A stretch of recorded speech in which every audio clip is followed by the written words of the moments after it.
on, guys? It's Mike Gray. Welcome to the channel. Before we get started, I want to give KEH a shout out for sponsoring this video. Thank you guys so much.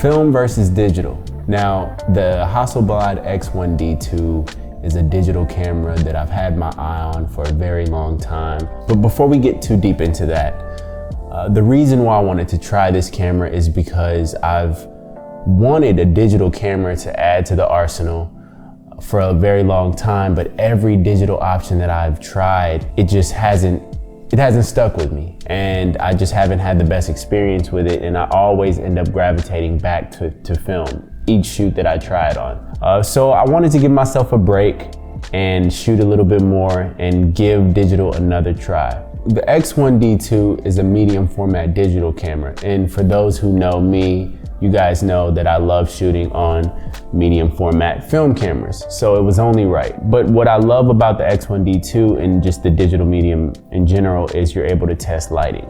I'm excited to see what this camera can do in studio with constant lighting, because I have not used one of these bad boys before, and I've been wanting to use this camera a lot. So I notice a lot of people say that if they do shoot digital, they would want to go with this camera.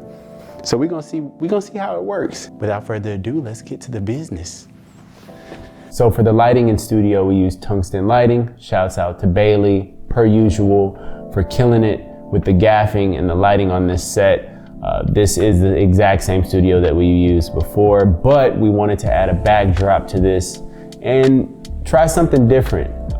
We collabed with Bianca, who was the lovely model for the day, as well as Jasmine, who styled her. And this was my first time actually working on set with a stylist and, combining the visions. I knew that I wanted to use the color reds for this shoot, and I knew that I wanted to use a backdrop and tungsten lighting. So as far as the wardrobe, I was pretty flexible and open to her vision and her mind with what we wanted to collab on, and that's what we got. Some futuristic goggle vibes. I don't know how to explain it, but Bianca killed it. And for the film on this shoot, I wanted to mix it up. So I used CineStill 800T as well as Portra 800. And I like both feels. Now I will say that I love how the CineStill took away the super saturated yellows of the tungsten lighting, and it kind of neutralized everything. But I also enjoyed having that option with Portra 800. And if I'm being completely honest, though I loved a few of the Pentax photos, the Hasselblad won this one. This bad boy right here took the piece of the pie, because I was able to simplify the compositions, and I enjoyed not having all of the space. I think for some of the shots, 6.7 was great, but 6.6 always simplifies things. And I just love the poses that we had for the Hasselblad shots, and we could have done it with the Pentax, but we didn't. We got it with the Hasselblad. So Hasselblad wins. Digital shooters, film shooters, shoot whatever makes you happy. I know that film could be such a hyped up niche right now, and a lot of people are doing it, and that's great. I love it. It's the first form of photography that I got into when I started shooting.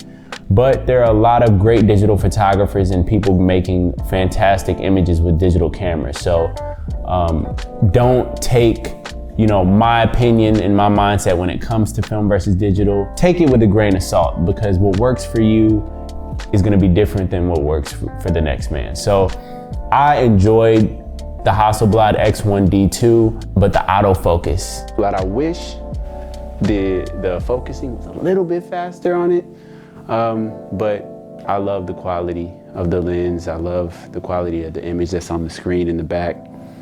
and I think that it thrives in constant lighting. I haven't used it with strobes, but I think that that camera really thrives in constant lighting. You know, my process of manually focusing on film cameras is a bit faster, but having that security of your focus being exact with the autofocus on the X1DII is satisfying. So in conclusion, the X1DII did its thing. I was fortunate enough to use this camera, and I think it's a great camera for testing. Would I spend $11,000 on a camera just to use for testing? Probably not, but I think some people could make some crazy good images with this camera. So do your thing. Film, as you guys know, always wins in my book. These two cameras right here are the perfect representation of who I am. And yeah, I want to thank everybody. I want to thank Bailey, Bianca, Jasmine. I want to thank Nick for shooting this and putting this together. This was such a fun video, and I hope you guys enjoyed it. And I'll see y'all next week. Thank you, KEH. I appreciate y'all. Family. KEH is the place to be for all of your camera and equipment needs. They have a super wide variety of many different cameras, but in specific, KEH has one of the largest collections of camera systems which are fully inspected, repaired, and cleaned before listing for sale. As an evolving photographer, I personally believe it's super important to try new mediums and explore new systems. Seeing what works, what doesn't, and experiencing trial and error are all things that have helped me grow personally as an artist. Check out the link in the description to get 5% off your first purchase and a 5% bonus when you sell your gear. Thanks so much again, KEH, for sponsoring this video.